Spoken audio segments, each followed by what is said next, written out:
మీ voice రావట్లే.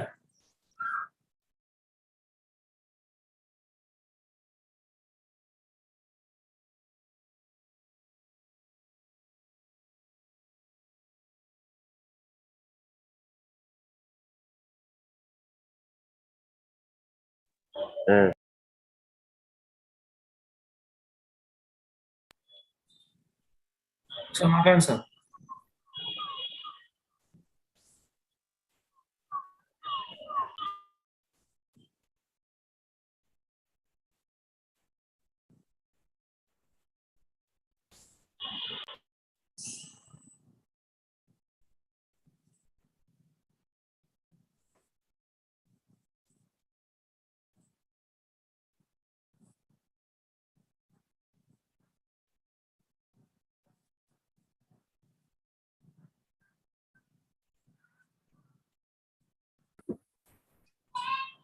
Hello, okay sir. ఇప్పుడు వినపడుతుందా? Fine. Okay.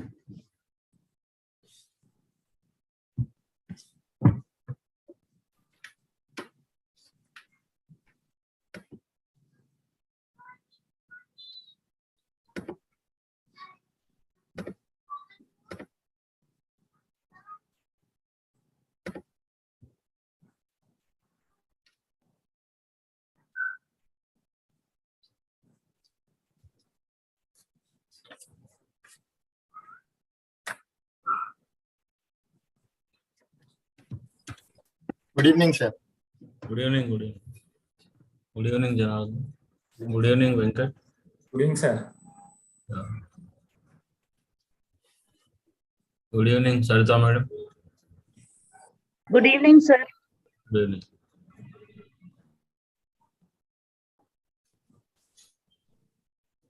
Srikanth sir. Good evening. Good evening, all of you. Good evening, sir. Yeah, good evening.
Meeting. Good evening Bhavani madam.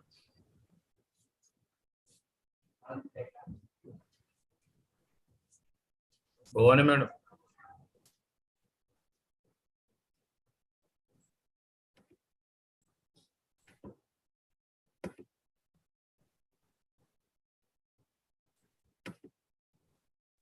Sir, good evening, sir. Good evening madam. Good evening, sir.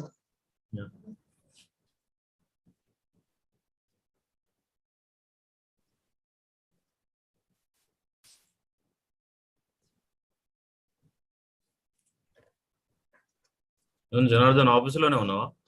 Sir.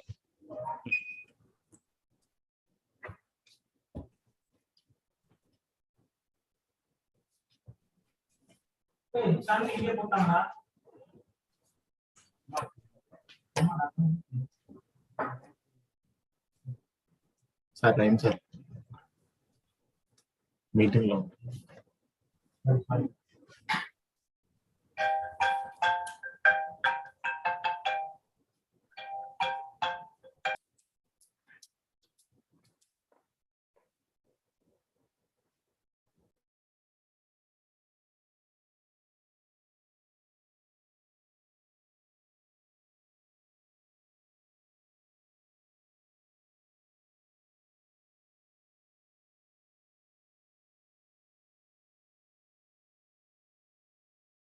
నా పని చేసుకో.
House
బాగేనా Manish, how are you? బాగేనా fine how are you Yeah, I'm fine. ఎవరు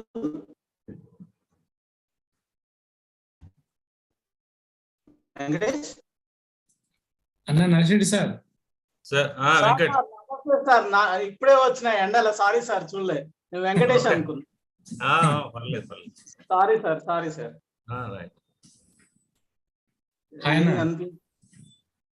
Venkat 1 minute ఉంది, start చేద్దాం. Okay sir. Sorry sir it's okay.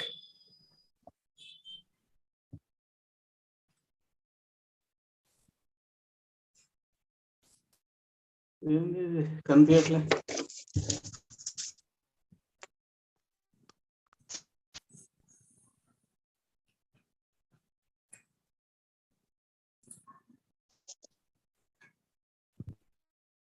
Yeah, good evening. Good evening to you all.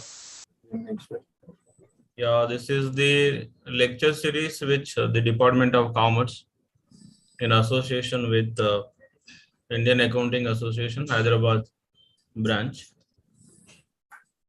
is organizing, and we have already conducted one first or initial lecture, and this is the second in a series. So, department is promised to organize the lectures like this on the emerging areas, accounting and finance, every 15 days. So as per the promise from the department, it is my privilege to be the convener of this program or the lecture series, and my co-convener Venkatesh from Palamur University. Yeah, today we are going to discuss on the accounting ethics and the corporate governance. So today's resource person is K. Janardhan. He is our student. He has studied MCOM in Osmania University main campus. Has completed his company secretary, and he's also completed his MA economics. Now he is working with Sri Krishna Pharmaceuticals Limited, Hyderabad. Now we are happy with the today's resource person, Janardhan. We are also expecting that our students must reach the many more heights, and they must go with the occupy the various positions in the corporate field. So one student which the Janardhan is there with us today. And before going to start the lecture, I take this opportunity to thank all the senior teachers in the department. Professor V. Usha Kiran Madam, Head Department of Commerce, and General Secretary, Indian Accounting Association, Hyderabad branch. Professor Prashant Atma Madam, Dean Faculty of Commerce. Professor V. Appa Rao, Junior Vice President, Indian Accounting Association, and Chairperson, Board of Studies in Commerce.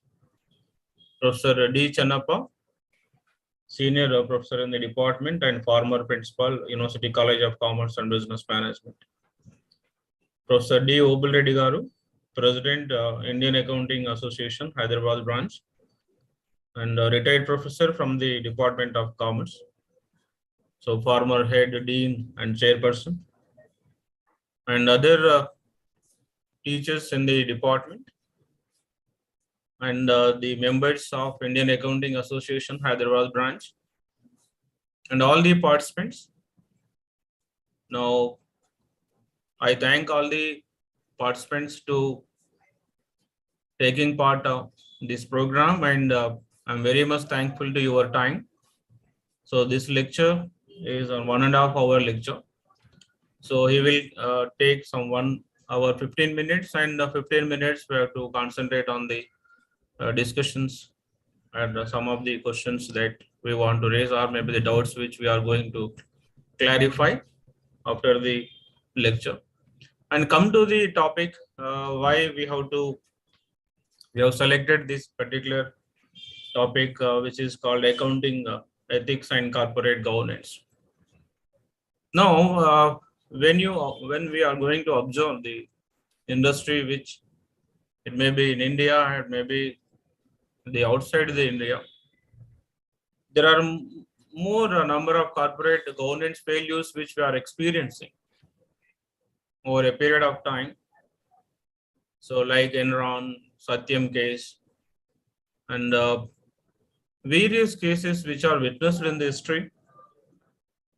So accountant is going to play an important role to maintain the books of accounts ethically.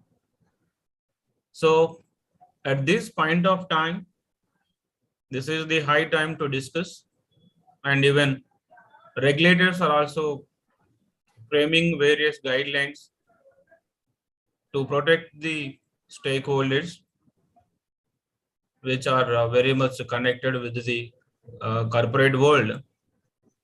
So with this few lines, I invite K. Janardhan, Company Secretary, Sri Krishna Pharmaceuticals Limited, Hyderabad. So thank you for the opportunity which is given by our senior teachers in the department.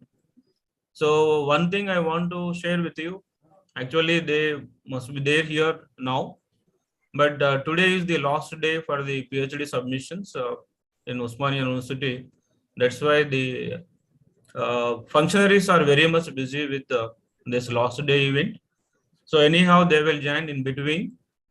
So before that, we have to begin the program as per the schedule. So I welcome Janardhan for this session. Thank you. Thank you so much, sir, for inviting me for this program. I thank all my professors in the Department of Commerce, Naresh Reddy sir, Usha Kiran madam, Apparao sir, Chennappa sir. Now the scholar who is coordinating with me for this program, Venkatesh Annagaru. I thank you very much for the opportunity that you gave to me to excel my knowledge and share my knowledge with you all the teachers and all from the corporate side. Okay, I want to share that screen with you. 1 second.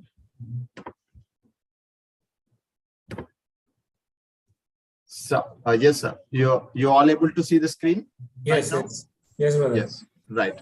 So when the flyer came to me, or before the flyer came to me, we have discussed, Usha Kiran madam has discussed with me, and she has ordered me, or she has spoke to me and said that give some speech or give some speak or give some talk about some emerging areas in accounting and finance. So then the thing came to my mind is that from my perspective, like as a company secretary, I was dealing with something in the corporates, like we have dealt with mergers and acquisitions. Also, we have dealt with incorporations. We have dealt with some acquisitions. So all this are there. So we have participated in the board meetings, we have participated in the committee meetings, and we have framed the policies for some companies. So why not I should think about that way? So I thought in that way, and how can I connect with this corporate governance, whatever the ethics are there, and then to the accounting. So with connecting to accounting, ethics, and corporate governance, what are the major areas that the accountants, if put an efforts to excel their knowledge, can get some opportunities out of that? So that's what my concept was, and that's my concept is. Now I am going to discuss about the linkage between this accounting, ethics, and corporate governance, how the accountants or the financial experts will play the role in this maintenance of ethics and corporate governance at the top level of the companies and the organizations. So myself, Janardhan, I have completed my MCOM from Department of Commerce, Osmania University campus. And a small correction in my profile is that I'm now started MA Economics course, sir. I have not completed it yet. I'll be completing it. And coming to our topic, let's go into the topic without wasting our time. You able to see the screen, sir? Paul? Yes, brother. Yes, sir. Okay. Fine. Yes, sir. Yes.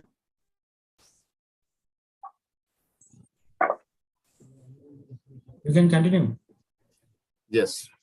So what is accounting? I need not tell you about accounting to you all because you are all experts in accounting. What is the definition? We are not going to deal with some formal definitions or the bookish definitions. We are not going to deal with that. So what is the definition of accounting, or what is the meaning of accounting? If we come to see, we just remind about something that journal entries, our ledger books, our trial balance, profit and loss account, balance sheet.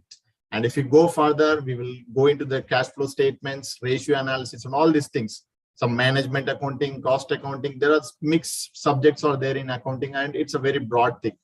I need not tell you about the accounting very much formally.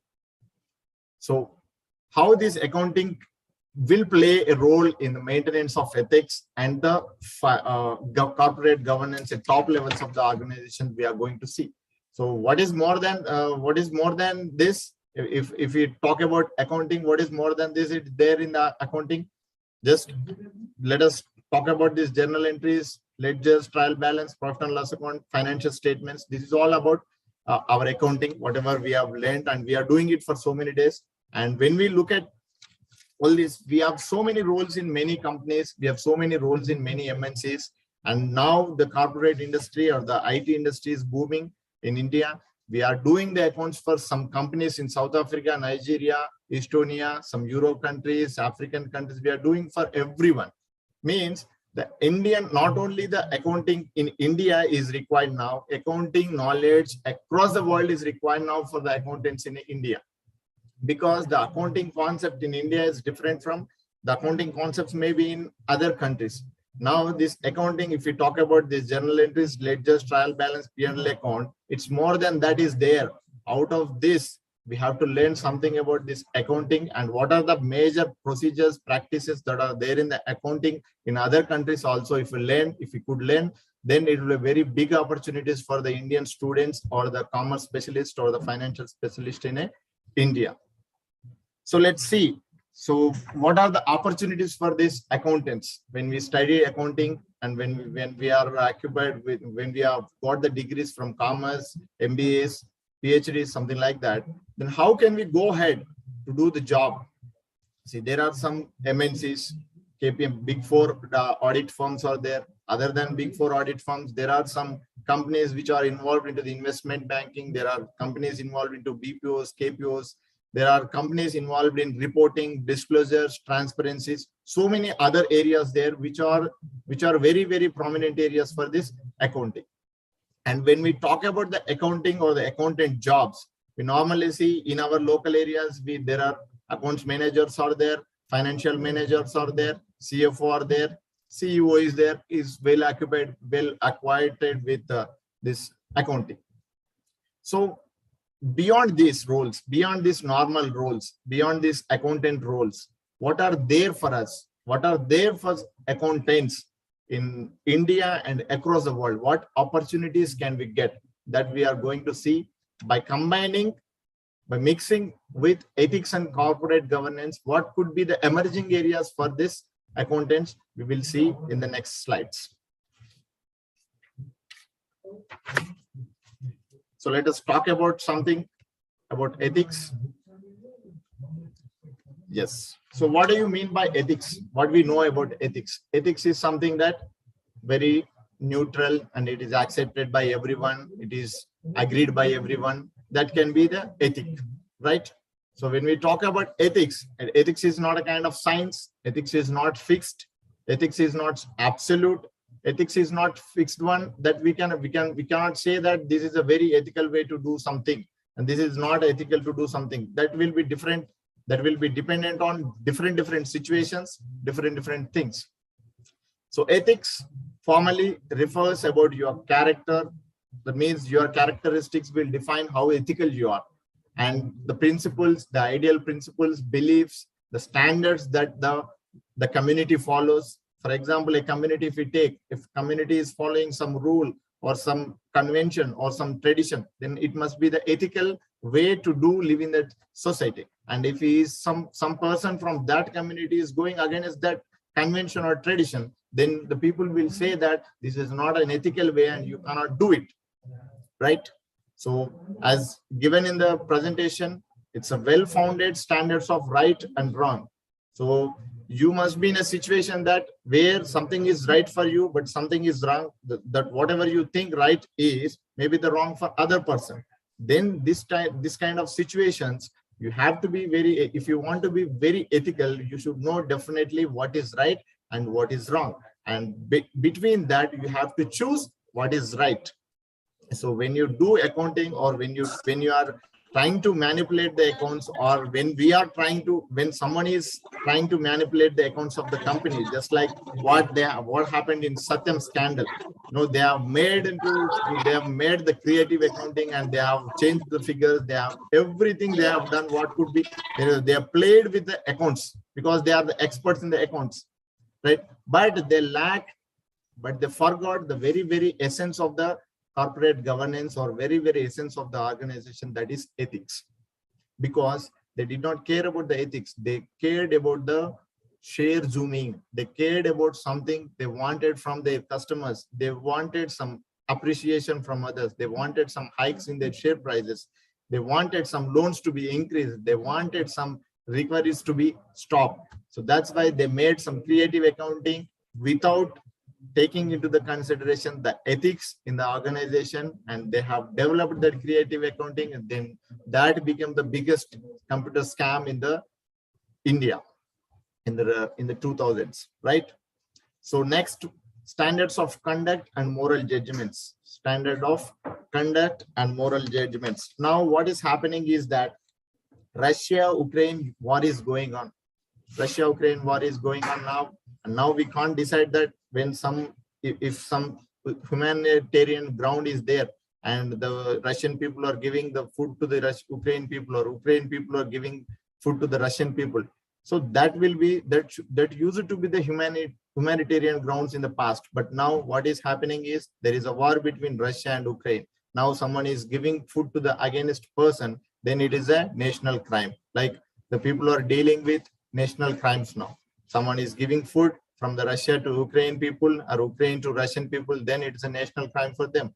Means they are doing against the nation, because the Russia is going against the war, going for the war, and the Ukraine is stopping them. And now the soldiers are dying. This side also soldiers are dying. And now you are giving some food to some Russian people, then it will be very, very against to the Ukraine safe side, right?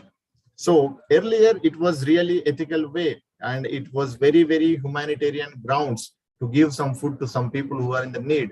But now it's not a humanitarian ground, it's a national crime. So the time and essence will create and will decide what is ethical and what is not ethical. And at that situation, at one point of time, one is looking at something that if it is ethical or not ethical, he has to be very, very judgmental in the situation. That means he has to use his mind, he has to use his customs, he has to see all around it, and then he has to decide whether this is ethical or not, this is right or wrong. So ethics is not a science, it's not a fixed. It comes out of your human mind, it comes out of your moral judgments, it comes out of your thoughts, nothing else. The next one, it's not a natural science. Like, for example, it is not fixed forever. It will be changed for hour and hour. Sometimes it is days and years. Sometimes it's like that. It's not an absolute, and it's an influence of time, place, situation. Just we have spoken about the example of Russia and Ukraine war. When something was very ethical in some time, like many years ago, many days ago, and now it is not ethical. So the time, the situation, the war situation, the time, the war time, and the place, the Ukraine and Russia, whatever the borders are there, and civilians where they are losing the lives. Now, if you want to do something ethically for the Russian people, Ukraine people will get angry. Ukraine soldiers' time and energy will go in waste. Yes or no? Right. So let us see what are the very, very biggest corporations that you get into your mind from India. Some corporate companies or MNCs, whatever are their Indian companies. So whom you feel, which company, which corporate is really performing very much in ethics, standards, the beliefs or the characteristics, it has fixed some code of conduct and is really following in that. So what must be the companies? There are some companies like we get to remind about Tatas, right? Tatas have been running the companies for last 150 years, almost near to 200 years, and they are doing the best. And now still they are following the code of conduct. They are following the code of ethics. They have a set of their own code of conduct, and it will be distributed to every company in the Tata Group, and every group company will follow the set of rules which are framed by the top management of Tata Sons Limited. Because the code of conduct for Tata companies are one and the same for almost every company. Particularly if you talk about listed companies, they follow very, very, very, very, very ethical ways to run the business. So one company believed to be very ethical if it is following some ideal principles, and if it is allowable in the customs and allowable in the nature, they are definitely should be said the good companies which are following the ethical standards. So why this ethics is required in a company or in an organization? The ethics are required to prevent the misuse of the power, What happened in our recent case? NSE, National Stock Exchange. What happened in recent case? The case was happened long ago. Means it's a before 5 years, 6 years case, but now it has came into the limelight. MD Chitra Ramakrishna, when we are studying for the NET examination in Department of Commerce in Osmania University, she became the MD, and then we used to mug up that bit whether this will come in the examination. So now Chitra Ramakrishnan turned to be the fraudster. Now the NSE it became a organization of default. Like what? So it has lost its ethics. When she was MD, she was doing it. She was having such powers, and she was doing it that way. And now she has done something which is against the ethics of the company, and she was doing something against the ethics of the conduct of the business. What she did, she has got her friend, and she gave a lot of salary. She gave a lot of benefits to him, and now she made some benefit out of it. But it was against the organization code of conduct and ethics. Yes, she was having that power. She could handle anything. She could hire anyone. She could recruit anyone. She could fire anyone. She can do anything. Given the powers, is that right? She can do that, which is against the code of ethics? No. Right. NSE case, if you see, the completely Chitra Ramakrishna, who was the MD then, has lost her mind in considering the ethics that on the basis of which she should run the business. She has run the business well. She has got the profit. She expanded the business. She did everything. Whatever the possible business tricks she has played, she was doing everything. But later, after 6 years, after the investigation, now the CBI enforcement director, everyone is behind her, and Mr. Anand Subramaniam, who was appointed on the recommendation of this Chitra Ramakrishna. So the ethics really plays a very key role, because then she was a very powerful businesswoman, and she was given a rank in the World Women Power Empowerment rankings. But now she became a prisoner. Now she has gone to the jail. Now she is not yet released. So why this happened? The ethics are missing, and she could not handle it well, and she overthrown the ethics, whatever she has to do, and she had to take care of. Now she is in jail now. Right. Next, going to the next slide.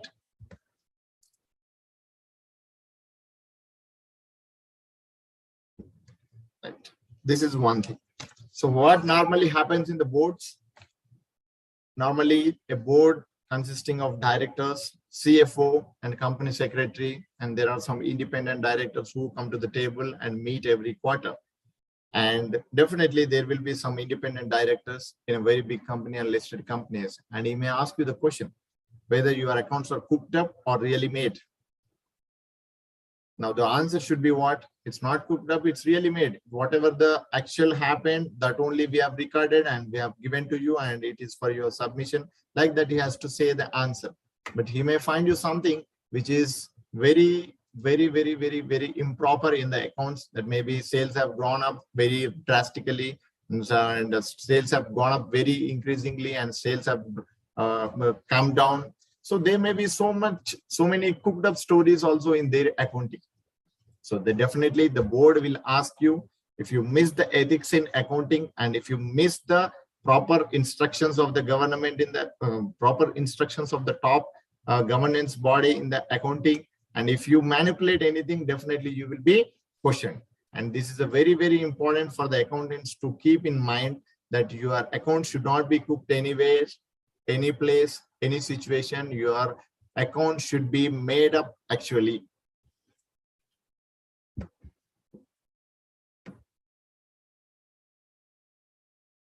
So that was all about our ethics. I was just giving the feedback, introduction to the ethics. Now, what is corporate governance? Why we are talking about it? Corporate governance, in a layman definition, I will tell you, it's a systematic approach. It's a systematic approach, and it's a system in the organization to run a company, organization in an ethical way. Like it has to take care of all its policies, procedures, standard of operations, whatever it is there. The top management will decide what have to be done, what not to be done, and what are the very important policies that the board is concentrating, the top management is concentrating, whether the actual operations of the company are running in such sense or not. This is what about corporate governance. And corporate governance will take into all the things. Like, for example, let us take regulations. If a company is regulated by some organization, the regulations, compliance, laws, financial things, regulatory things, and board and committees and their hierarchies, organorium, policies, disclosures, reporting, transparency, whatever, everything is mixed in this, because the corporate governance is a very top thing that the top managers will look at. And if the corporate governance or the top management is right in providing the guidance or the good governance system to the company, definitely that company will run in a very good way with the ethics and with good governance. Then the company can give you the good results. So let us talk about this corporate governance in very different way. So the company will have the vision and the aims, objectives it will have, and it will have some goals, and it has some strategy as given in this presentation. So what are the vision, mission, goal, strategy, and what is this top management is doing with this? So one company may have goal to reach 100 crore customers. Some company will have may have the goal to reach 1,000 crore turnover, 2 lakh crore turnover, like that it will have. And the top government is sitting ideally? No, it will prepare some plans, it will prepare some strategies, it will prepare some procedures that the company should run in this way to, if you want to reach that kind of goals or achievements, if you want to reach that aims, definitely the company should reach the policies, procedures which are very much designed by the top management. And when this corporate governance system is designed by the top management in the organization, they will take into the consideration so many things, like how your board should be managed, how your board should be composed, and how your committees should be composed, how many independent directors should be there, and what are the regulatory and the legal bodies are there that the companies are to report to someone. Like if it is a finance company, non-banking finance company, it is RBI, it is a stock market, some related kind of things. It has to give some reporting to the SEBI, stock exchange, And if it is an insurance company, it is IRDAI, something like that. That means when the regulatory body is there and when regulation is there, like Companies Act, Banking Regulation Act, Insurance Act, there are so many acts, Bonus Act, something like that.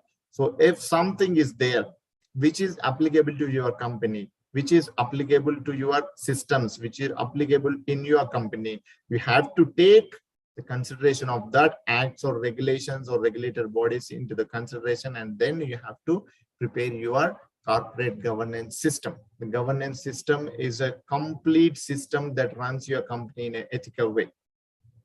So hierarchy and internal control, that means the positions, whether it is CFO or CEO, the CEO positions, MD positions, managers positions, or the head positions, or the HR positions, whatever it is there.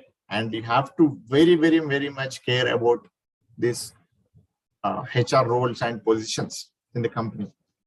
And the final thing is that about the corporate governance is preparing your policies, designing your policies, deciding your reporting standards, designing your transparency systems, designing about your answerability systems, also very important for the stakeholders, because from the corporate governance, every stakeholder of the company, be it customer, be it shareholder, be it your director, be it your competitor, whatever it is, whoever it is, has to get some benefit out of the corporate governance systems you are maintaining. If that is not happening, your corporate governance system is going to be wasted. And that means, even if you have that corporate governance system, it may not be useful for your reaching your goals and achievements.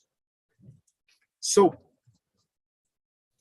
Tata, there was some case. What was happening in Tata recent years ago is that there was one chairman called Cyrus Mistry was there in the Tatas. And now what happened? The Tatas only appointed him as a chairman of the company, chairman of the organization Total Group, Tata Sons Limited.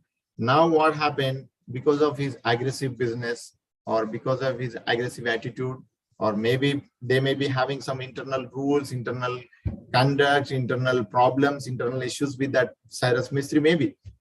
So then they wanted to remove him from the chairman's post. It's not very easy to remove someone from chairman post when he was appointed 3 years ago, 2 years ago, because it is such a big company. If something is happening like that, then he doesn't want to get resigned or removed, and the company other board members want him to be resigned or to be removed, then it is a very big issue for such a big company or the big group. Now Tata's, what they have done, they have followed their code of conduct and they have followed their ethics. They followed their all such systems what are there in the place in the Tata group, and finally got Mistry removed from the chairman's position. Then what happened? Chairman went to the Cyrus Mistry went to NCLT, ANCLT, Appellate Tribunal, everywhere he went. That means I want my position back. But he could not win that case, just because the Tatas have developed and designed really very good systems in accordance with the laws, legal things, compliance management, everything they have considered and they have taken into the consideration when some position is created, how it should be created, how it should be managed according to the act or regulatories. Then they have not got any appeasement from the bodies, or the regulator bodies, or the company law tribunals, or the courts, or nothing. Nowhere from they have got the order against them, because they followed all the rules in removing him from his post. They were successful in doing that, because the corporate governance system they have designed at Tatas was very factful and very insightful and very active and enforceable. So that's why the Mistry, how much ever he fighted, he could not win the case and he could not become the chairman of the Tatas once again. Hello, is it interesting, everyone? Yeah, continue. Yes, sir. Continue. Yes, sir, it is very interesting. So now there is one more case about our Infosys. It's not a case, I should not say it is a case, but it's a case study for this corporate governance systems in the companies. So when we talk about Vishal Sikka, we all know Vishal Sikka, right? He was a former chief executive officer of Infosys Limited. So suddenly what happened, he was doing the business well and he's increasing the numbers, he's increasing the figures, he's getting the profits, he's getting a lot of business, he's getting a lot of acquisitions. But the founding members have not liked it. It means whatever the way he's following, that aggressive attitude, they have not liked it. And then removing someone from the CEO position in a big company like Infosys, and which is founded on very, very big characteristics, beliefs, and standards. It's not a joke, because if you appoint someone, you will do all the research in such position, and you will do all research, you will do all survey. That means your decision cannot be taken back. But yes, they were thinking that the founding members on Narayan Murthy or Nandan Nilekani or Shibulal, they were thinking that the board wants something to be done by Mr. Vishal Sikka, but he is, according to his nature, according to his mindset, he is working. Definitely, he is giving the figures, he is bringing the profits to the table, but these 4 board members have not liked the aggressive way of doing business by Vishal Sikka, the then CEO of the Infosys Limited. Then the board is on one side and Mr. Vishal Sikka was on one side, and they have just thought, they were just fighting internally that how we can remove this guy. So they have followed all the code of ethics, the code of conduct, all the regulations, these things. And the next, because there is nothing that Vishal Sikka could do, because the systems or the whistleblower policies, because there are some complaints also received by the board regarding this CEO. Then CEO is doing some acquisitions in very, very, very, very, very aggressive way, and these board members did not like that way. So board, when someone is working against the board intentions or the top management intentions or the corporate governance system or the ethical ways or code of conduct, which was designed after very, very, very, very big research, and they have found these values to be our company's values. This is our mission and this is our vision. And now this way we have to do the business. And on the other side, they have recruited one executive. He's doing again is the code of conduct or the governance system, which is developed by these founding members or the directors. Now there was a conflict between the board of directors and the executive. The next, finally, the governing body, whatever it is there, if it is board, we can call it as board. The board of directors have won in the battle, because any company, any organization, it runs on the basis of corporate governance or the governance systems which are there in the company. And the corporate governance system in that company was designed after taking into consideration very, very, very, very beliefs and standards according to the board members. And now someone is coming out of this board and is doing something against the beliefs and standards. Definitely they want to remove that person, and they have to be smoothly removing. Now in the previous case, if you see NSE case, Chitra Ramakrishna had got powers, could appoint anyone in how much ever salary it is, and could promote him. So many things she was doing. But in this Tata's case or the Infosys case, it is something different, because there was misuse of the power and there is a correction in the power. In Tata's case and this Infosys case, there is a correction in the power, and in Chitra Ramakrishnan case, there is a misuse of power. Both are different things. She has lost the ethics. Now these guys have stick to the ethics. These guys have stick to the very, very formal beliefs of that company founding. Got my point? So now the non-executive chairman is Nandan Nilekani, who was the founding member of the company Infosys now. Because if this corporate governance systems or the top level management is not following any policy, or they are changing it whatever they like, then the problem comes. The problem arises, as we have seen in the NSE case. So talking about this ethics, corporate governance, I could really relate to the subject. Hello. Yes, sir. continue. Continue. Yeah. So So if you want to connect these ethics, corporate governance, accounting, so what are the very, very beyond areas? Like if you forget about normal accountants, normal auditing, normal this thing, what could be the major areas that play a very, very key role in this corporate governance systems or ethics in the company or organizations? We are going to see in the next slides. So how this accounting is related to corporate governance or the governance systems or the top level management, so how it depends and how it impacts or influences the systems in the organizations. So as we know that accounting is a very, very key part in the company's management. They have to give the account, they have to give the figures, they have to give the estimates, they have to give the budget. Everything we are doing it, right? The accountants only will do, accounts and finance managers will do all the estimates, accounting. They will report to the people who are at the top level management. And based on this, now based on the accounting reports only, the company will make the plans. So these reports will go to the top level management, and the top level management will decide about something that is very useful for the company, and they will frame the policies. So to frame the policies for the top level management, they need a fair accounting. They need fair accounts, because if something is manipulated, is given to them, they will also make some plan which is not worked, which will not be worked in the real sense. If your accounts are cooked up and you are giving something to the top level management and they are seeing it and believing it to be the correct, then they will make some other plans, and the plans won't fit in our organization, and the plans will not work, and then we will go deeper into the losses. Next, this accountant and finance head positions play a key role in the governance. How this, for example, CFO is a very, very prominent person in the company.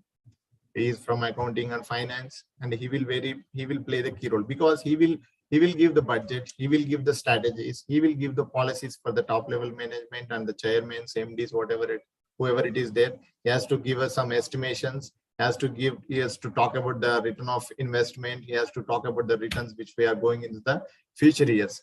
Definitely, he is a very, very important person to maintain the governance and to maintain the situations very well in the organization. So reporting, we talk about reporting. So if the accounting reporting is not good at all, that means the cooked up accounts will not show the result very much truly, then that is a problem for the top level management to take the right decisions. And this ethics and corporate governance go hand in hand. What is this?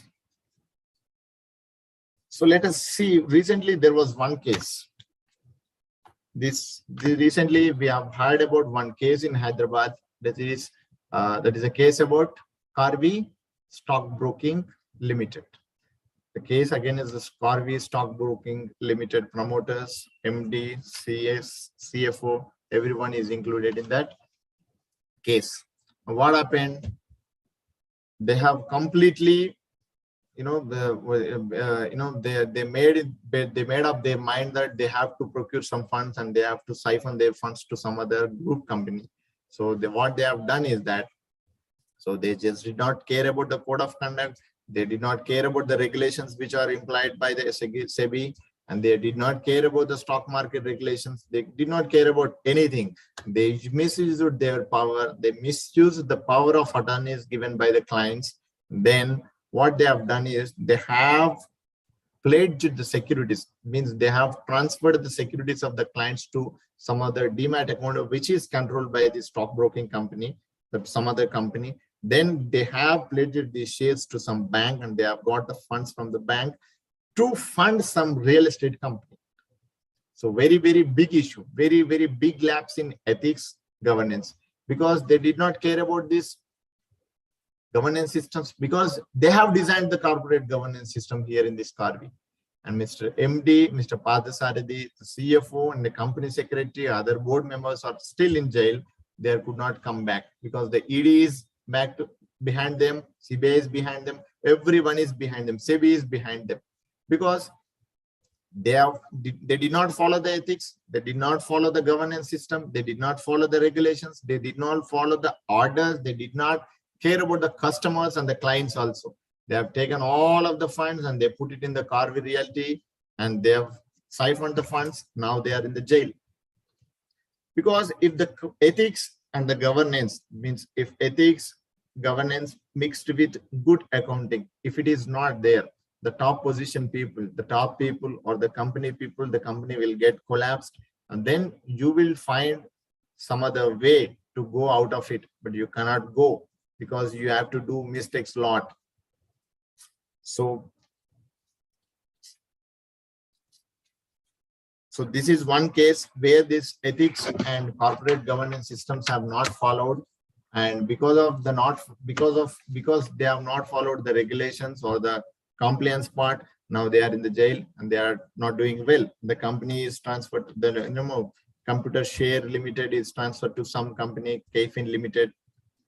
So now they are not doing the business. They had to close. They had to shut down because the promoters who are there in the company came from villages. They have developed it. They have designed it very well. They have really in every listed company. If you see, there are a lot of listed companies, and out of that, 50% companies were doing with this Carvey Stockbroking Limited. Now that appreciation is gone, that reputation is gone, everything is gone. Because they have not followed the regulations, they have not followed the good systems which are already there, actually are there, but they did not follow and they just bypassed it. Then now they are sitting in the jail. So this is all about this ethics and governance. Yeah, see, then coming to our topics. So all this time I told about you what is corporate governance, what is ethics, how it can fail the organization, how important it is, and if someone is following corporate governance, what could be the benefits they may have in the organization. If they are not following it, how they end up in sitting in the jails. I said all these things about the ethics, accounting, and corporate governance. Apart from that, let us come to our main topic. So what are the main areas in accounting and finance in the areas of ethics and corporate governance? How this corporate governance and ethics systems in organization will create jobs for the accountants. I mean to say that corporate governance and ethics, how these subjects will give some scope to the accountants to do some work on, to get some roles and to get some positions in the organizations. See, now the world is global village. We are doing the accounts of a company which is there in the Nigeria. We are doing the accounts of company in America. We are doing the accounts of our own companies, doing everything, right? So now you can't say that it means someone is following in other country. We don't have to follow, or we don't have to learn, or we don't have to get some knowledge out of it. It's not like that. The accountant or the professional or the finance manager has to get the knowledge across the world now, because there are many MNCs coming with some new applications, new softwares that we have to be really working on. So how this ethics or corporate governance will create you the jobs? So let us talk about this ethical dilemma. Ethical dilemma. What is this ethical dilemma? You are at the crossroads. You want to go this side or you want to go this side. You don't know now. So you have to find a solution for this ethical dilemma. You are being posted as accountant, or you are being posted in as a cost accountant, or someone in your company, and now you have got some order or something like that. So now you are in a good position. But the thing is that today is March 31st. The accounts are being closed. So your manager is really under very pressure, and he has to make the sales figures up. But there is one more client. There is one client is waiting for the signatures. That is not, that contract is not signed yet, but it's very certain. That means definitely will give the business to us, and we will supply some material to him, and we will get sales. But that is not yet signed at all now. So this manager who is under very pressure to increase the sales, and now I am the manager under him, assistant manager to him. What I have to do? Should I include that sales in today's report, or should I wait for signatures to be completed and then we will add in the next April month? If I go for this way, if I go this way, then my manager will be in trouble because his sales figures have not been increased. So that's why he may get some low bonus or low incentive, something like that. But if I do it, then it is against some our rules and the procedures which are there. Now he has to make up his mind whether what is ethical and what is not ethical, whether I have to do this way or whether I have to do this way. So this ethical dilemma. Then this kind of situations will be there in the very, very large contracts. For example, if you see, we talk about some big companies, whether it is Infosys, Tata, or some constructions companies, let us take L&T, Tata Projects. There are so many organizations, so many companies are there. They are doing very, very big works, and they are taking very, very big orders from the government, from the infrastructures, from foreign entities also they are getting now. And when these corporates are dealing with this kind of big projects, they are making some departments in their organizations and companies. When so many personnel involved in dealing with these contracts, someone will get the market, someone from the marketing department will get some person to give the contract to you. And this financial manager will give the estimations, that engineer will give the estimations to you, and the finance manager will provide the budget. Like this, there are so many personnel involved in your very big contract. For example, let us take if it is a contract of 50,000, 60,000 crores, and they are doing it that way. And there are so many personnel involved in that, contract. Now, what this top management will do? Top management will do one thing, that they want to create a department, or they want to create a particular sections in the accounting department or the vigilance department, something like that, to take care about the conflict of interest. The next heading is also there. The conflict of interest, about these arrangements between these persons and the contracts coming out of your customers. So when this finance manager or project manager or the engineer or the HR consultant who is related with that, definitely they will get some benefit out of these contracts, large contracts. If we talk about 30,000 crores, 40,000 crores project, 1% is also enough for them. Then they will do that way. So the big corporations, the big organizations, what they are doing recently and nowadays is that they are establishing some governance systems in their accounting systems, or the accounting departments they are creating. It means the top level management want the report or the disclosures to be very different. For this, they have to recruit some accounting professionals in their organizations to see whether this contract is feasible, or what are the benefits to them and what are the benefits to the company, how much profit we can get. So normally the finance job is something different, and this, when they are in dilemma, when they are in conflict of dealing with some persons from your company and the other company, they are creating some platform or the system that top management wants to know really it is a beneficial for the company, and nobody involved or nobody is doing some conspiracy in the accounts or the management of this project contracts. So we spoke about ethical dilemma, large contracts, manipulation of accounts is being done in so many companies. For this purpose, they are recruiting the accounting professionals. That means to prevent the manipulation of accounts. Choosing the best options. There is a tendering system nowadays everywhere. If you go for the big project, tendering system, choosing the best option is there. For choosing the best option, one must have the finance managers or the accounting managers should have good knowledge about the returns in the preceding years, succeeding years. Then this area is critically about financial managers. So choosing the best option out of the so many options that you have, then the department is creating such good options for the employees. So other areas where these accountants can work. So let us take about the example for about disclosures. Disclosures is about reporting, right? So there are so many regulators, RBI, SEBI, let's take Insurance Regulatory Authority. There are so many regulators are there for every company. Like if it is a non-banking banking finance company, RBI, SEBI, it is a listed entity. Stock exchange, we have to give some reports. So most of the financial reports, most of the governance reports will be done by these accountants only.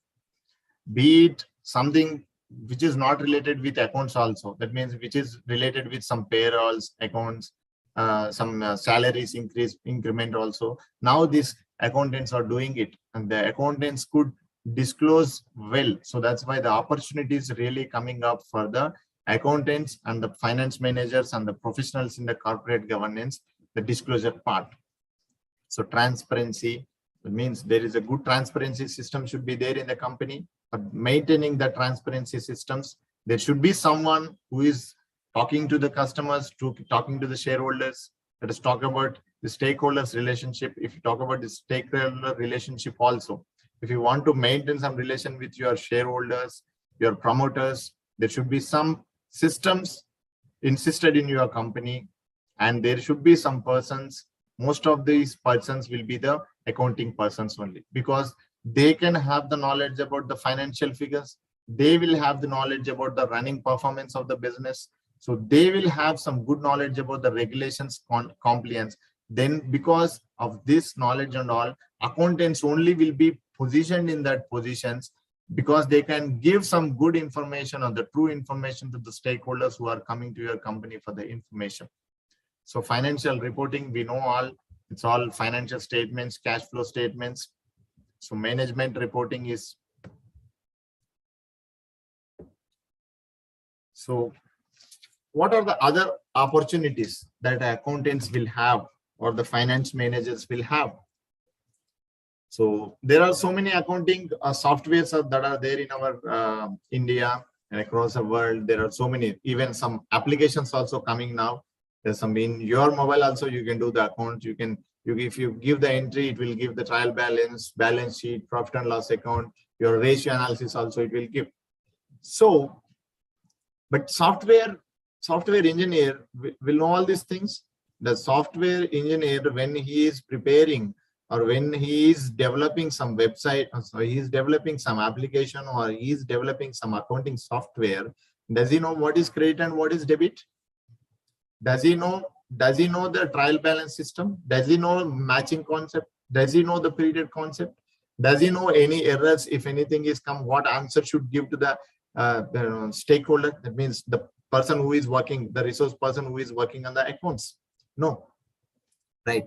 For any software or for any software or any applications which is coming newly to make the accounts, to prepare the accounts very automated way, definitely those software companies or definitely those software developers will require the help of the accountants.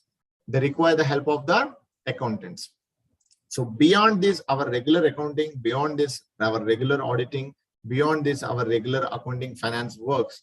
There's a very big scope for the accountants and the finance managers to involve and to get involved in the development of the softwares for the accounting and financial management. SAP, Tally, or Business, or QuickBooks, or Mark have given some software, accounting applications here. So for developing that softwares, definitely the software developers will require the knowledge of the accountants and the finance managements to make the system very efficient and in an automated way. So this could be one area, because now the world is moving to the computer world. Everything is artificial. Everything is just click, you get something. You get, if you want some report, you will get it. Because of without the accountants' help, how can the software companies could give the result or the report or the ratios about the company, right? So this could be one major area where accountants can consider going beyond these normal regular accounting jobs. So there is one concept emerging now. There is one concept or two concepts. Let us talk about this: environment accounting and social accounting. These concepts are emerging now. Yes or no? There is very, very big movement coming up regarding the environment, climate change, climate impact. There are so many things coming up now. And now what is happening is that very big companies are there in Russia, UK, India, and America. What these regulators who are regulating these companies, be it say Securities Exchange of Commission of America, or be it SEC of Russia, be it SEBI of India, there's so many regulators. So what this, and the governments who are at these countries are insisting the companies to prepare some different kind of accounts. So apart from your financial statements, apart from your financial accounting, it wants the regulators or the governments wants from the big companies, they want it in a different way. Environmental accounting is one concept, and social accounting is one concept, and social audit is also one concept where they are insisting. So this environmental accounting is also called as green accounting. So what is this environmental accounting or social accounting will do?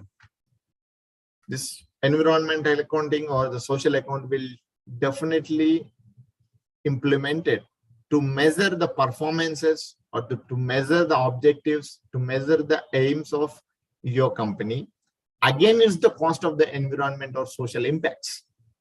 Means you are doing something, you want to expand your business, you want to bring some development into your company, and you want to set up a big factory at some other country. But how the country is affected, how the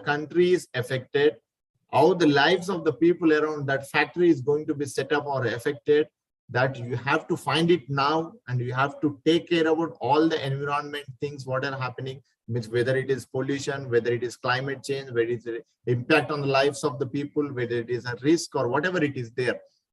You have to give some accounting. It means you have to find out what are the profits, what are the pros, what are the cons in this concept and your expansion. Then you have to take the decisions. If it is again is the social impacts, if it is really proving to be very bad idea to set up a factory at some place, then you have to withdraw from that place. This environmental accounting is a new concept that accountants should, beyond their normal accounting and auditing, accountants should concentrate. This environmental accounting is now getting very big role in the expansions of various companies and tying up with some other cross-border mergers also. They're considering this environmental impact things because the world is moving to some climate change. So this one that is we know all about this United Nations organizations, right? So this United Nations organization working all over the world, and it's doing very best for the safeguarding the environment, climate change, everything it is taking care of. It is taking care about labor, it is taking care about health, it is taking care about warfare, it is taking care about everything, it is taking care of. So under the United Nations Development Program, the United Nations Development Program, what this United Nations is doing that, for example, if it wants to survey or research about what is the environmental cost to the projects that are run by some companies in some countries, and what are the major effects that the countries or the people are facing because of the establishment or the expansions of the different companies. Now this UNDP, under UNDP, the UNO is recruiting people across the world to do some research or to do some survey on the environmental aspects of various big companies, conglomerates, the governments, if the companies are established by the governments. So the accountants who are in the research field, who wants to go beyond this normal accounting, can think about going into this environmental accounting and research on environmental aspects, environmental costs, because whatever we could understand from this perspective, how much it affects, how much it costs, how much it is going to be concentrated, we will deal with it very well. And who are in the research areas, they can go to this environmental accounting concept. So now the social accounting, let us talk about this. See, the social accounting, environmental accounting, most are the same, but social account mainly talks about the people and the risk of the risk for the lives of the people. So there was a company in Tuticorin, Tamil Nadu, Sterlite Industries Limited, which was established by Vedanta Group. It has run for 22 years. It is given good employment. Everything was there. But when the people's lives are at risk, it means they have risk auditing. They have done the risk auditing. They have the complaints have gone to the government that the particular plant should be closed at Tuticorin because it is giving some very, very big pollutant effluents to the river. So water, air pollution, everything is happening. So the inquiring institutions, whatever it is there, courts, or the people who are who are the petitioners, whoever it is there, they have done the social accounting. They have got the results from the social accounting survey and research. And for these firms, particularly who are in these firms, like who is bringing the impact or to the table on the reports. It means if I want to establish a company in a very big way, how that will affect the social life of the people around that place. So these many consultancy firms are there, many organizations are there. Like there are company Cognizant, Wells Fargo. These are also doing this kind of research and consultancy to the main organizations. So in these organizations, when these companies, consultancies are involved in this kind of projects, like finding out what is the compensation that we need to give the people, that we are going to get the profits. So this could be the one area the accountants can be recruited from the multinational organizations and the firms, consultancy companies, which are involved in the social accounting. So after that, it is revealed that the Sterlite Industries Limited is giving bad results and giving some risk to the lives of people. It got shut down by the government. So going to the next concept. Yeah, this forensic accounting or auditing. Forensic accounting auditing. So what is this forensic accounting and auditing? Normally forensic, where we will see it in the crimes. Forensic test we have to do, like that we will listen it in movies and serials. If you could see CID serial in Hindi or Telugu, you will be able to know what is forensic. So the forensic science is different, and now the forensic accounting is something different, and forensic auditing is something different. So it is a combination of accounting. What is this forensic accounting is a combination of accounting and the investigation. If we talk about the forensic auditing, it is a combination of auditing and also the investigation. So one should have a mind of investigation thoughts when he is doing some forensic audit in one organization when something is happening. So normally, most of the times, this forensic auditing or forensic accounting will enter into the picture after something wrong is happened in the organizations. Normally people won't think about forensic audit or forensic accounting. Now this is a very, very biggest area for very, very large consultancy companies, and they are doing, apart from your internal audit, statutory audit, concurrent audit, risk audit, test audit, so many audits are there. Apart from these, the companies, the big organizations are also insisting that forensic auditing should be done at their companies by biggest organizations. So when this requirement coming from the biggest organization, then it will go to the biggest consultancy firm, and then the biggest consultancy firm will use the opportunities from the accountants only. Normally the PwC or KPMG, let us talk about Deloitte, there is Wells Fargo, whoever it is there, when they are doing some forensic audit or forensic accounting investigation, they will recruit the employees from the accounting background only, because you are finding out, if you want to finding something wrong happened in the account, so you are recruiting the HR person. Will that work out? No. So this is one more emerging area where accountants can concentrate: forensic audit and forensic accounting.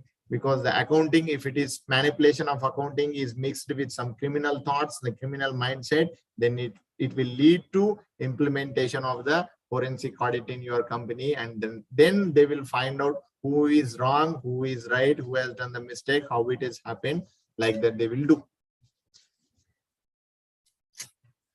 So this can be because of this forensic audit, there is so many concepts that have come now. You know, when the company people or the employees is dealing with securities fraud or some money laundering, insurance fraud, employee theft, insider trading, creative account, if they are doing, definitely this forensic audit will help the company and the top management to find out what is the solution for where it is, where the wrong happened, where the right happened, what is the solution for this problem. So this forensic audit and forensic accounting is one more major area where the accountants can consider going into. There are some companies offering the jobs on forensic audit and accounting, but most of the times it will happen after the forensic audit comes into the picture after something wrong happened into something happened in our company. So going to the next slide, I think in 10 minutes we are going to finish it. Bear with me. Right. So now there is one more concept, is that business responsibility and sustainability reporting. Earlier it was in India, it is something like business responsibility reporting. Now it is, you know, the changes came and the SEBI is insisting some more disclosures to be made. Now it has become the business responsibility and sustainability reporting. So if you see any listed company annual report, it will be of at least 200 to 300 pages. If you talk about Reliance and Infosys, it will have 400 pages also, right? In that 400 pages, 200, 300 pages, this business responsibility report or sustainability report will have at least 30 to 35 pages. And there is very much big data which is there in the sustainability report. You talk about HR management there, you talk about the policies there, you talk about leadership there, you talk about policies, you talk about procedures, you talk about employees, everything which is there for the sustainable model of the, for protecting the sustainable model of the company, that will be included in this business responsibility and sustainability reporting. And who will report? Normally financial, when annual report is there, who will be at the very big part? The accountants will be there.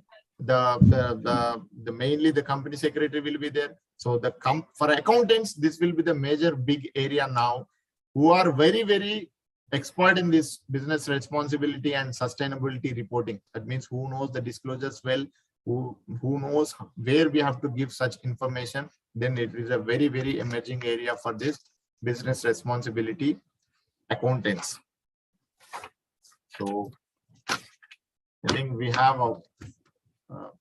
so going to the next slide, I talk about some other concepts that are there emerging.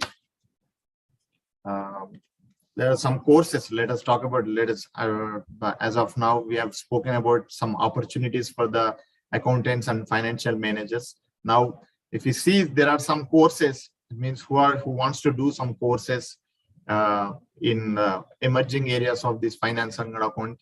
There is one actuarial science course is there, and one institution, it is there in India, that is Institute of Insurance and Risk Management. It is there in our Gachibowli, Hyderabad. It is offering some diploma courses. It is offering some certificate courses. It is offering some PGDM, some full-time postgraduate courses. So there's actuarial science. That means mostly in India, actuarial science course, full-time course is offered by this IIRM only from our Hyderabad, Gachibowli.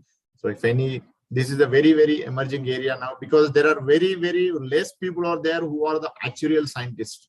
So this will mostly this actuarial science will help you to grow in the insurance sector. As recently we have met in our alumni association, one person from Good Health Insurance, he was a founding member of that company, Charan Srikant Garu, was he studied some actuarial science course. He is dealing with insurance products.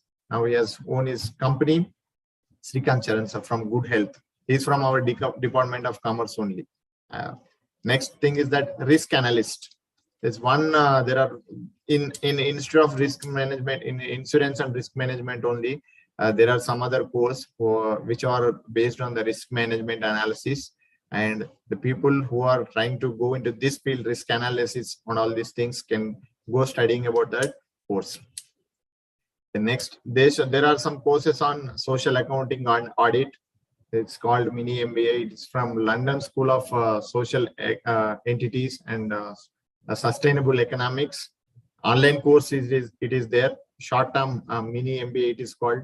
If any wants to enroll and get expertised in the social accounting and auditing, we can go to that website and check the details. You can get the admission there and you can study about this course. And from India, there's one course in TIS, Tata Institute of Social Studies, certificate course in social accountability and social audit. So it is mainly about the social projects or the government projects that the government will take up. And if any fraud things are there, if any wrongdoings are there in that projects or the government set up schemes, then there is the opportunity for accountants to go into this kind of audit and then do the work. Environmental accounting is offered by Australian National University, Fenner School of Environment and Society. And yes, coming to this forensic accounting and auditing, I said there is a very, very big opportunities for the people to in this sector. So there is one course offered by National Stock Exchange Academy, Educational Academy, that is certified forensic accounting professional, certified forensic accounting professional. Many MNCs, even Deloitte, KPMG, PwC, these companies are recruiting the people who can work for this forensic accounting and auditing, because there are many manipulations of accounts are doing, because the company's top level management will be sitting at America and the people now here will manage the company. So this many MNCs are recruiting the forensic accounting professionals. So this could be one area, one course you can be concentrating on doing it. Certified forensic accounting professional, National Stock Exchange Academy will offer it. And there is one certificate course for the forensic accounting and fraud detections by Institute of Chartered Accountants of India. Mostly it is for the members. And there are some reporting courses, sustainability reporting courses offered by KPMG and a global reporting initiative. There are some courses. If you are doing those courses, apart from your MCOM and Chartered Accountants or company secretary, if you are doing that course, definitely it will give some add-on and it will give some opportunities for our career. So almost this is all about my session today, about this accounting, beyond accounting, beyond finance, what are the opportunities that we can consider, that we can improve in our career, that we can get into our career. So this is all about my session today. I hope you all enjoyed it and got some little knowledge, at least from my little knowledge that I've got from corporate world and all. So thank you so much to Usha Kiran madam, Prashant Atma madam, Apparao sir, Channappa sir, Naresh Reddy sir, Venkatesh, and the Indian Accounting Association Hyderabad chapter for giving me such a wonderful opportunity to share my knowledge with you all. Almost 100 participants are there. Really, thank you so much for patiently listening my session, even though I'm very junior to you all. Thank you so much. Thank you so much for the opportunity.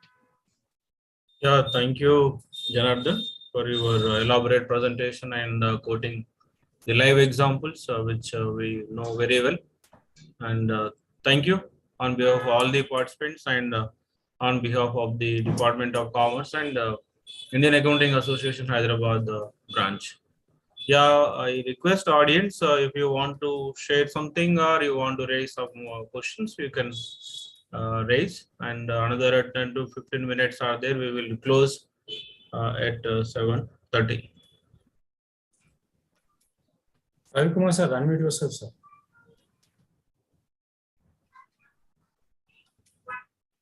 Sir, unmute yourself and ask the question, sir. Yeah, anybody you want to ask, you please unmute yourself and ask. Yeah, is it audible? Yes, sir. Yes, sir. Yes, sir. Yeah, my congratulations to Mr. Janardhan and the Department of Commerce for arranging a great topic of relevance, accounting, ethics, and corporate governance. Now, actually, if you see Mr. Janardhan, in most sir. of the cases wherever the corporate governance has been detected a great failure, Yes, sir. either missing of integrity or the intent. Yes, sir. So, on paper, the board is accountable, management is liable, and each and every associate is responsible and all. I just would like to have your take in most of the cases wherever they're detected. You see the right from classic case of Rajat Gupta to Ramalingaraju to Yes. Modi. I mean Lalit Modi to Malia, Yes. and the latest being Hero MotoCorp. If you Yes. really see, of course, it is on record now. It is going on. Probably we cannot comment anything on that. But if you really see, in most of the cases, the role of top management is more than the other employee associates. They'll have a very limited role. If you really see whether it is a bottom line or middle level or even a top level. So what is your take on to this? That is number one. And another question is that the systematic related, probably Indian Accounting Association can see to evolve instead of having a annual audit and all. Probably can it be some kind of an interim, maybe either half yearly or quarterly mandatory compliance audit where Hello, sir. Sir, you please, you want to know something or you want to add to the present session? in both the questions, the first question is it's a question basically. Yeah. What is it? Well, first question is his take on the related to top management role versus employee associates role. Okay. Yeah, Janardhan, if you want to answer, you can answer. Yes, sir. The thing in all of the cases, what we have spoken about this previously, we spoke about some NSE case or the Infosys case or the TOTOS. So they are not TOTOS and Infosys are not cases at all. And this NSE is one case we talked about, and this stockbroking company, Corby stockbroking company, also we have talked about. Yes, there are gaps. That means there is a designing fault also on the top management, that they are doing the crimes very well because they are the designing and they are the developers and they are following it. But in Infosys case, if we see, so if you talk about the low level employees or the employee associates versus the top level management, the Infosys could create a transparent whistleblower systems in the company. And because of that transparent whistleblower system, the low level employees at the bottom level also could complain to the top level board. And the board is diligent.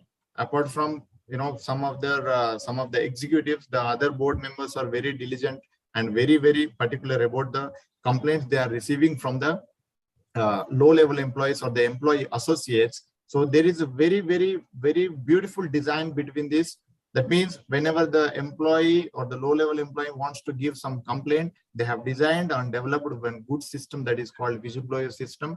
Because of that, and some complaints have gone to the top-level management, and the top-level management has, on the basis of the system which is there, and they have put in the company and they have put in the organizations, based on that complaints, they just took the decision on a very, very systematic way to make him out of the company. So there is a chance, if the good corporate governance system is there in the company exists, there is a chance for low-level employees also to control the top governance of the company in the organization. Yes, this low-level employee could give a complaint to that management with a whistleblower policy mechanism and could get the result.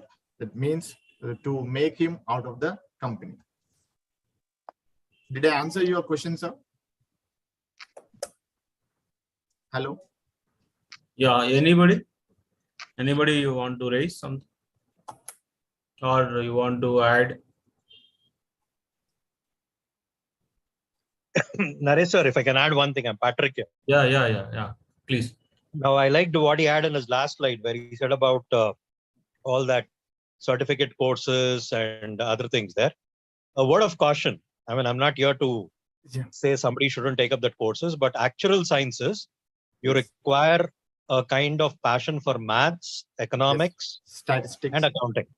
And blindly, if you go about with a herd behavior, saying that there is a big scarcity or a mismatch between demand and supply for Yes. the actual practices that are there, practitioners, I think it will spell doom there. So think well.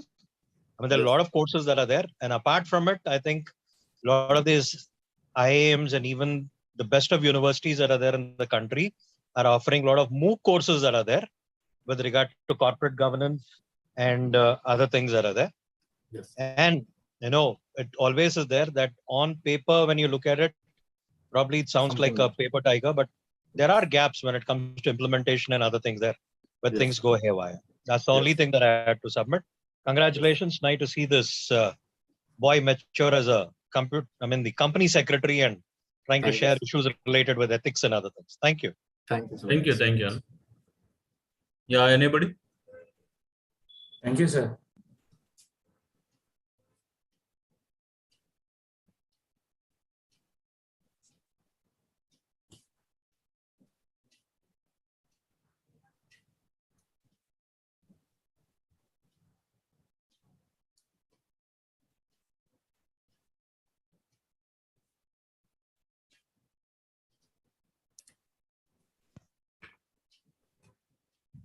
Good evening, everyone. This is Dr. Bhavani.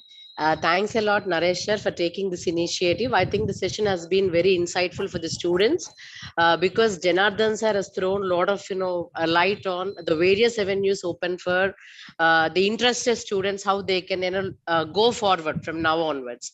Just one little bit of information I wanted from Janardhan sir. Sir, what is your take on the role of big data, data analytics, or artificial intelligence? Everything. How do you think these can impact the accounting processes, procedures, or what we are adopting right now in the companies? Sir?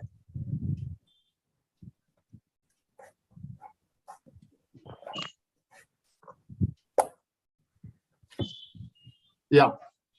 So this big data and big data analytics or big data analysis, whatever it is there. Yeah. If we talk about the big MNCs, let us take about this Deloitte or some company. For example, let us take about this Infosys. Right, sir. So Infosys is having huge revenues, huge expenditure, huge budget planning, huge estimates for every project it will have. It will have all these things. But the work now, what happens is that the Infosys, whatever the work or whatever it is there, and now it is given to some other accounting software. So the Infosys is also insisting upon some software, which may be the SAP. Mostly SAP will be used for some big organizations. Right. So whenever there is a lot of data about that, there is a lot of report that you have to give out to your accounting or your profit figures or your balance sheet figures or something like that. Definitely there is an emergence for the accountants to be in the part, to be taking the part for analyzing those statistics or the accounting terms or the figures.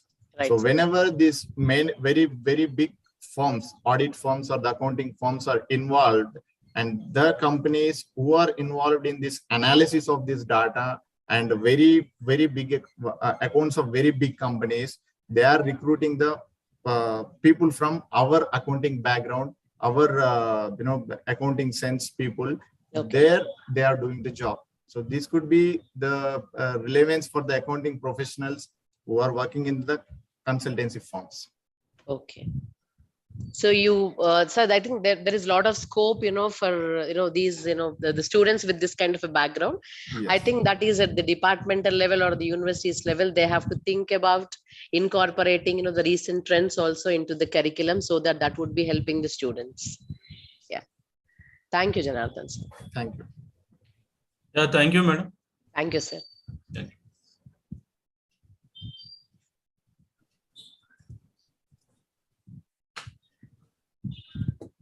Yeah, this is the time to close the session. Thank you, Janardhan, for sharing your expertise knowledge. Thank you so much, sir, for the opportunity that you gave to me. No. Thank you one and all for patience listening and asking questions and seeking clarifications from the resource person. Now I thank the functionaries in the department, head of the department, Professor V. Ushakaran, madam.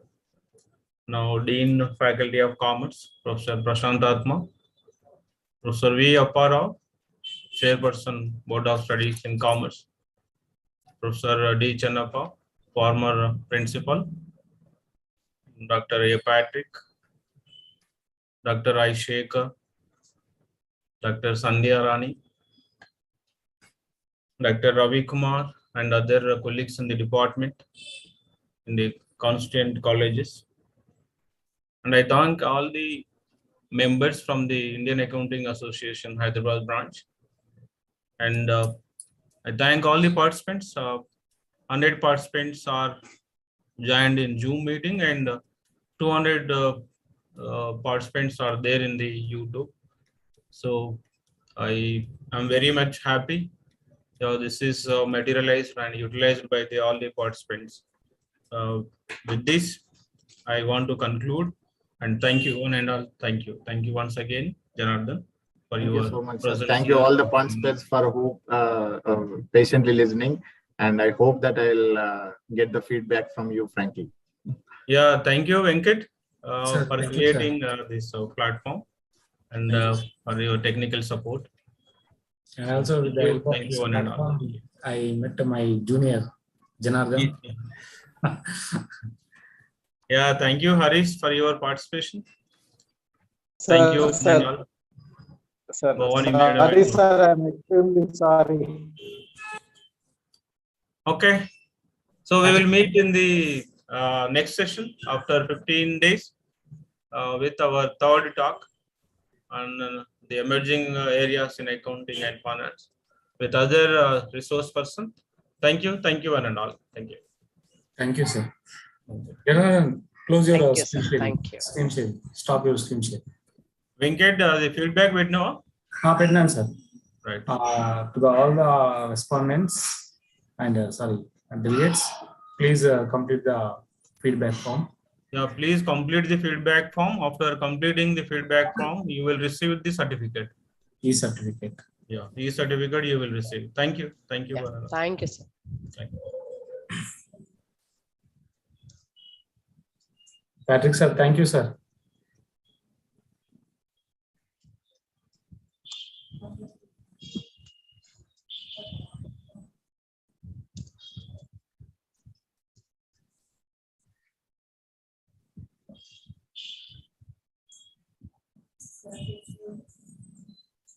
Janardhan, stop your screen share.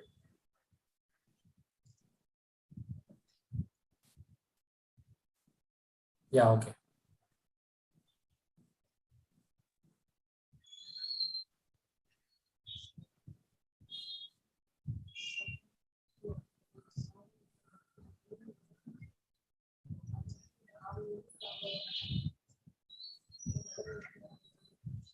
Can I close it?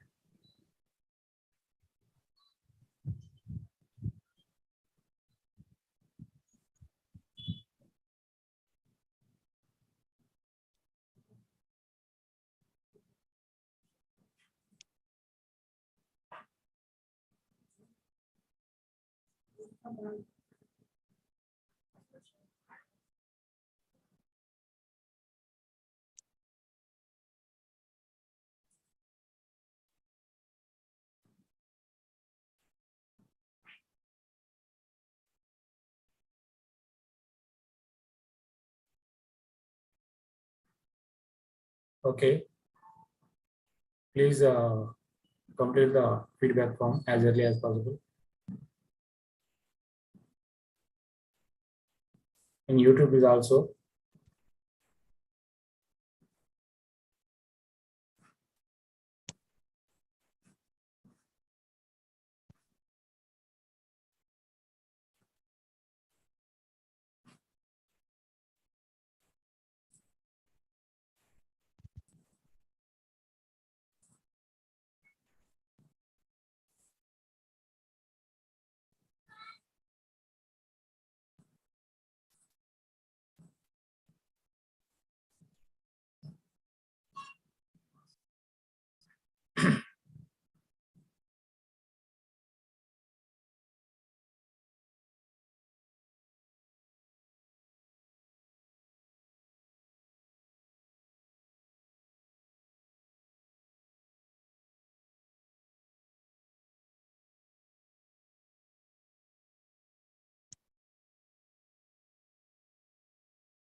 Please leave the room, those who completed the feedback form.